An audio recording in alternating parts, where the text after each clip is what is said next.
Muito bem, deixa eu trazer aqui para a conversa o nosso professor Manuel Furriela, que gentilmente aceitou o nosso convite. Professor, os ânimos estão aflorados por aqui e lá na Argentina também, meu amigo. Eu quero entender as perspectivas desses números iniciais que eu trouxe aqui, de uma projeção de que Javier Milei será eleito presidente da Argentina. Quais são as consequências disso?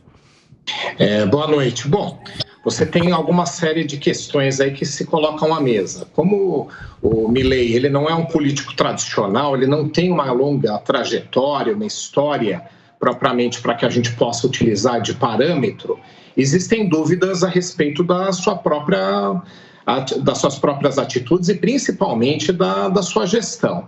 De qualquer forma, eu acho que tem sido abordado muito mais o lado exótico das propostas dele, e esse que eu falei, da sua pouca trajetória, que dá poucas pistas para nós, mas tem um fato muito importante que eu acho que a gente tem que trazer aqui para a discussão, que são as propostas dele no sentido de reforma do Estado. A Argentina, ela padece de problemas estruturais muito graves, né? Que durante o programa eu estava acompanhando, foi dito, e é verdade, mais de metade da população vive de algum benefício do Estado, mas de um Estado empobrecido, enfraquecido, inflacionário.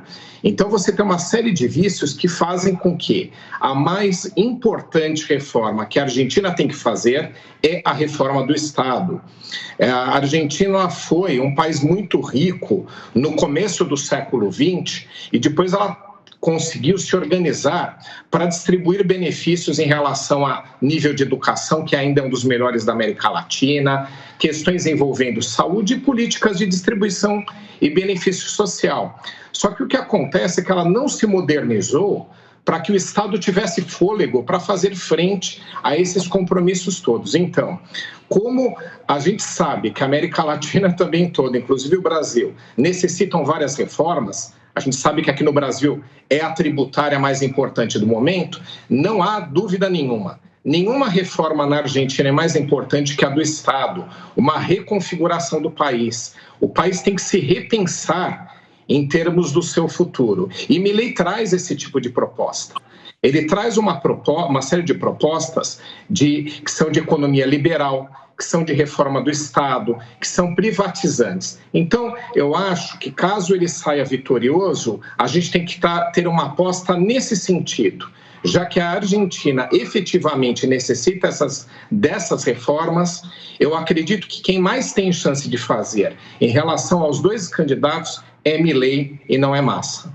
E olha, gente, eu estou dando uma olhada aqui na repercussão desses resultados que estão começando a aparecer de projeções e tem uma fala simbólica, meu querido Acácio Miranda, em relação a Javier Milei, vinda de um assessor dele.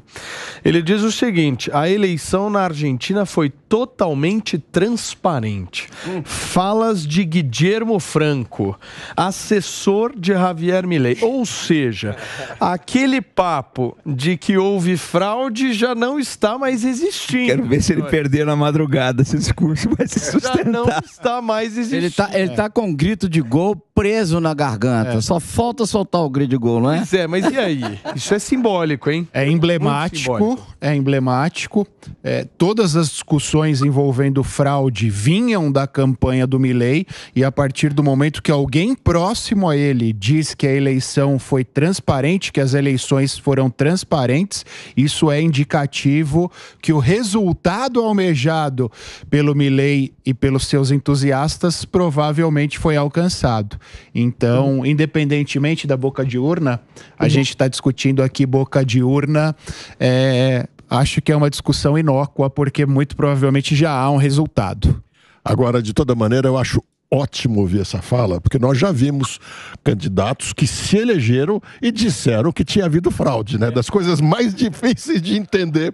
É impressionante. Então, me parece, caso ele venha a vencer, que ele já está dando um sinal de que ele vai fazer um discurso de conciliação. E eu espero que ganhe quem ganhar, faça um discurso de união do país. Chega dessa coisa de divisionismo em todos os países por aí. Vai aposentar a motosserra, então. Que aposente a motosserra. Espero que já tenha aposentado. Fala, Cássio. Usa uma motosserra na motosserra dele. Exatamente. A presença do professor Furriela aqui. Por favor. Eu queria fazer uma pergunta exatamente nesse sentido, a partir da ponderação do Diogo. O Diogo disse da discussão que nós tivemos aqui em 2022 sobre o resultado das eleições. Eu queria que você falasse um pouquinho, Furriela, sobre essa situação na Argentina. Se tiveram discussões sobre o resultado eleitoral do primeiro turno e se historicamente nós já tivemos outras discussões relacionadas ao resultado das eleições argentinas. Prazer revê-lo, amigo.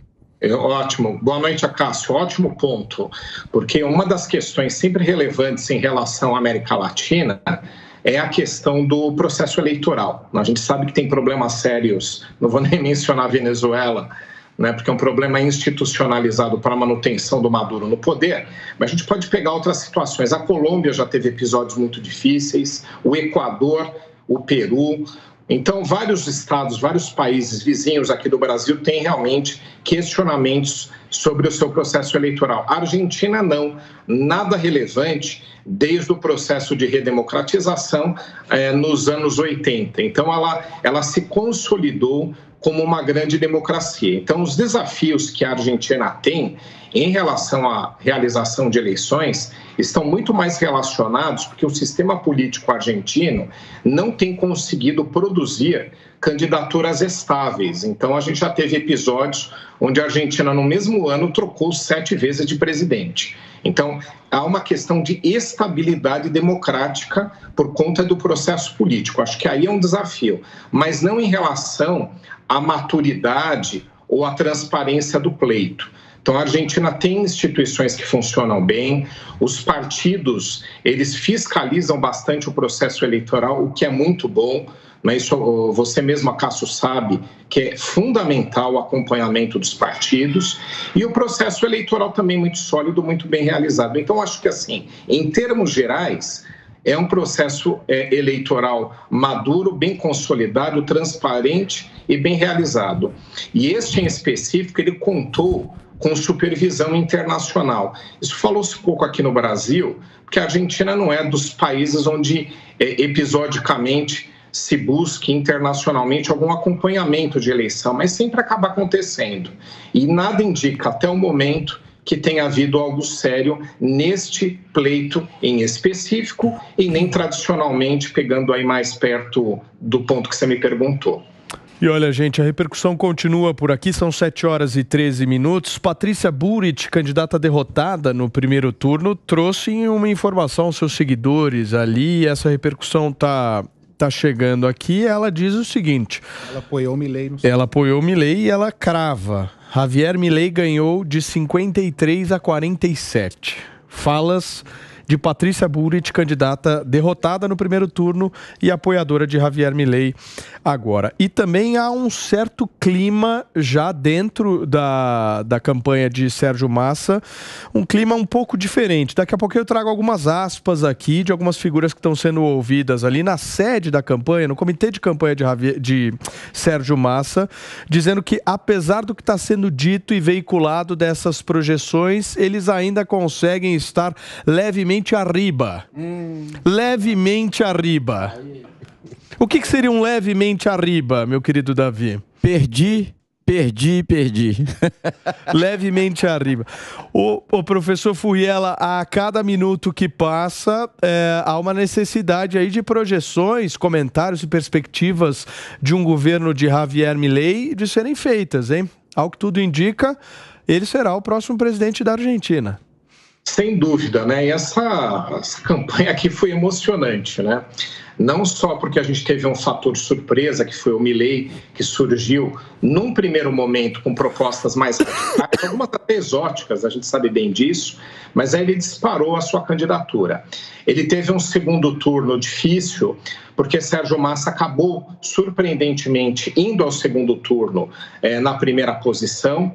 E o Sérgio Massa, como é um político, até foi falado aqui, famoso por ser camaleão, né? Ele se transforma, ele tentou também isso durante a campanha do segundo turno e no debate ele se saiu melhor que o Milei, justamente porque estava bem assessorado, sabia realmente conduzir ali o debate de forma a tentar mostrar uma fragilidade do Milei, e o Milei um pouco menos preparado para o debate. Então aquilo deixou também um cenário bem conturbado no segundo turno, mas depois Milei começou a superar essas questões e ele trouxe, durante toda a campanha, apoios importantes da centro-direita, né, que é o Macri, a Patrícia, que são políticos pé no chão, consolidados, isso o ajuda.